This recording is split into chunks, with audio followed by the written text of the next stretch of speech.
Morning, Karils. Yung ginagawa kong Toyota Ice. Toyota Ice. Problema nito yung pintuan sa sliding door niya sa loob din nabubuksan, sa labas bubuksan. Ito.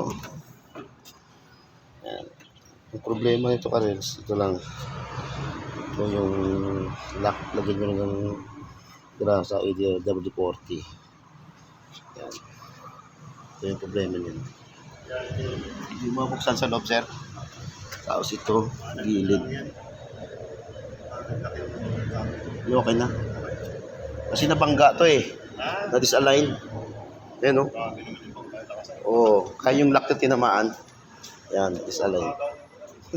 Gumuhit. Yan. So, ginawa ko, nirepair ko lang yan. Tanggal na naman yung cover sa ilalim, yung kinabit mo nung huli. Nagbilag kanina. Para wala yung Natanggal na sa ano siguro yun, sa tawag doon, hams. sa kabit. Hindi sa ano, yung sa aircon. Ah, Ilalim, yung binalik ay, mo malit ulit. lang. Oo. Ito pero mamaya. Oo. Yan. Okay na yun. Ito. Yan. Diyan siya. Sa loob. Sa loob. Lagi. Okay na. Bubuksan na siya.